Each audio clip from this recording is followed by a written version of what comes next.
Barreskrim Polri menetapkan 4 orang tersangka termasuk Kepala Desa Kohot Arsin dalam kasus pemalsuan sertifikat hak guna bangunan dan sertifikat hak milik terkait pagar laut di perairan Tangerang, Banten.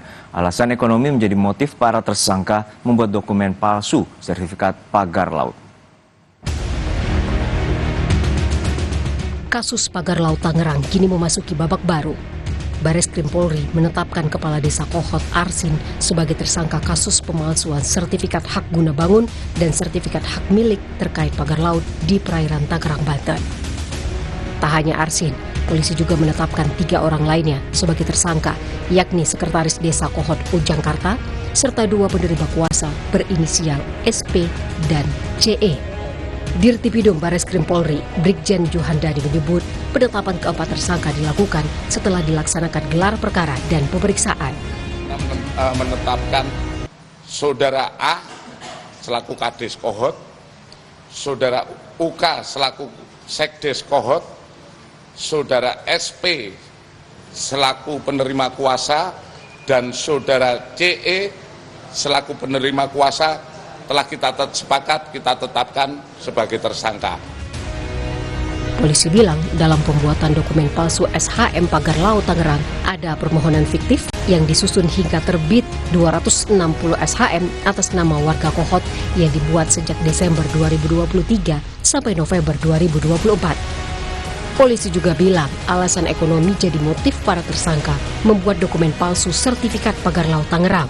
Mana seolah-olah oleh pemohon untuk mengajukan permohonan pengukuran melalui KJSB Raden Muhammad Lukman Fauji terkesit dan permohonan hak kantor pertanahan Kabupaten Tangerang hingga terbitlah 260 SHM atas nama warga Kohot. Kalau kita berbicara motif saat ini kita terus mengembangkan, ya, yang jelas tentu saja ini terkait dengan ekonomi tentang motif bagi mereka. Sebelumnya, Kepala Desa Kohot Arsin mengaku jadi korban dalam kasus pemalsuan dokumen untuk sertifikat pagar laut Tangerang. Arsin menegaskan, karena ketidaktahuannya pada proses pembuatan sertifikat tanah, ia menjadi korban pihak ketiga. Saya juga adalah korban dari perbuatan yang dilakukan oleh pihak lain.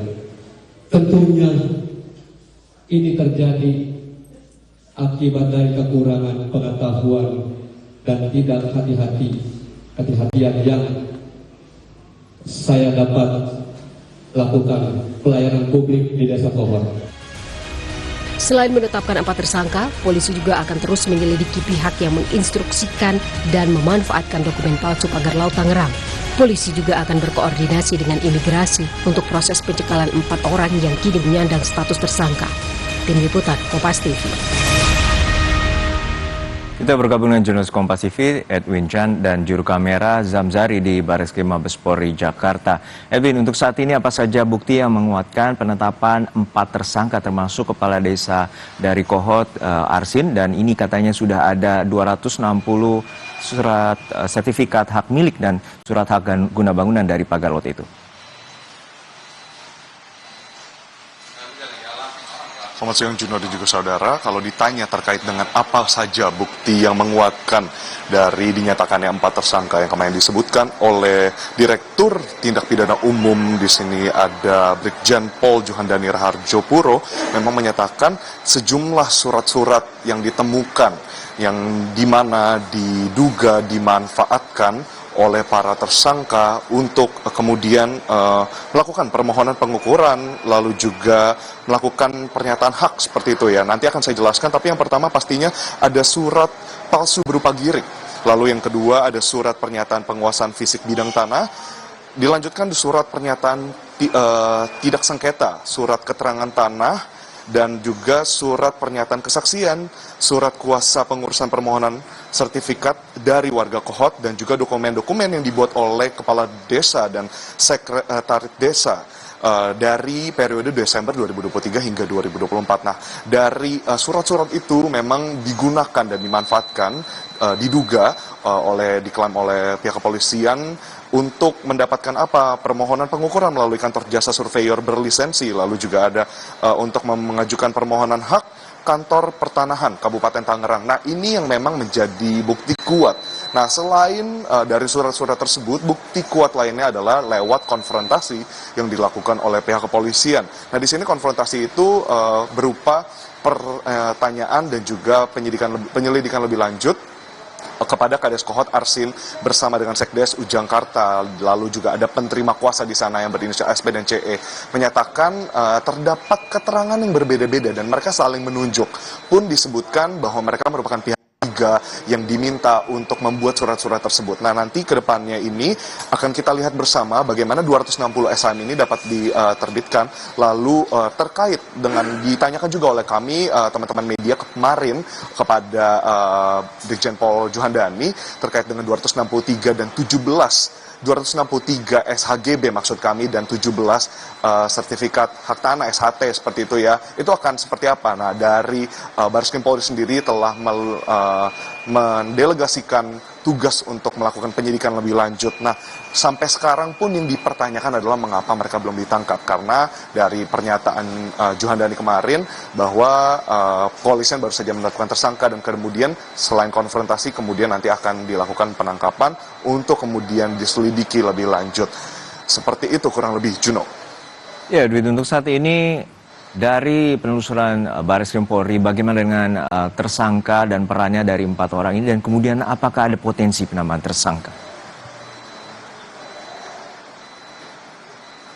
Baik, Juno, untuk dari hasil gelar perkara pun penyelidikan yang telah dilakukan oleh Dirtipidum Bareskrim Polri sampai sekarang masih dalam tahap pengembangan. Untuk dari masing-masing peran nantinya akan kemudian dibuat lebih detail melalui penyidikan yang masih berlangsung hingga sekarang. Tapi jika bisa saya sebutkan, keempatnya memang sama-sama bermotif berlatar belakang ekonomi, seperti itu yang disebutkan oleh Brigjen Pol Juhandani. Di sini memang untuk meraup keuntungan dari dugaan pemalsuan surat-surat kita Nah, Juno dan saudara, terkait dengan potensi munculnya adanya tersangka-tersangka baru tentunya masih kita bersama nantikan, tapi dari pernyataan kepolisian memang tidak menutup kemungkinan karena memang pendalaman masih dilakukan berupa apa saja motif. Walaupun memang disebutkan motif ekonomi, tapi ingin diketahui lebih lanjut siapa orang-orang, jumlah uang berapa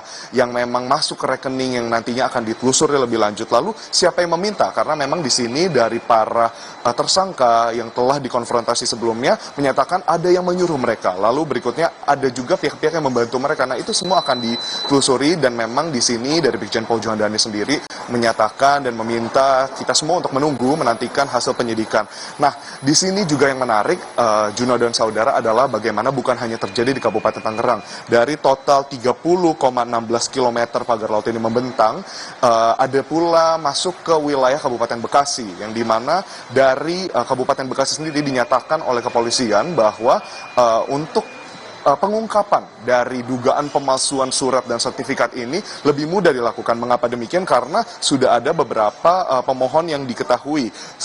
Beberapa di antaranya adalah PT MAN, PT CL, dan juga PT TRPN. Nah, di sini bukan hanya dari Kabupaten Tangerang yang akan punya potensi bertambah tersangka, tapi juga dari pagar laut Bekasi, yang dimana sampai sekarang mengapa bisa disebutkan bisa bertambah dari total keseluruhan kasus, buntut kasus dari pagar laut ini, karena memang telah dilakukan sinkronisasi data dan juga laporan yang diterima oleh Dirtipidum pun disesuaikan dengan yang ada di Badan Pertanahan Nasional mengenai dengan adanya pagar laut yang dibangun bukan hanya di desa Tarumajaya seperti yang dilakukan oleh TRPN sebelumnya, tapi juga ditemukan PT MAN dan PT CL ini juga ditemukan dekat, tidak satu areal, berbeda desa, yakni di Desa Induk Jaya. Nah, ini semua nantinya akan bergulir, kita akan simak bersama dan pantau bersama. Pun saya sekarang berdiri di Bareskrim Polri, sebagaimana yang bisa Anda lihat, saudara, memang nantinya di sini juga akan datang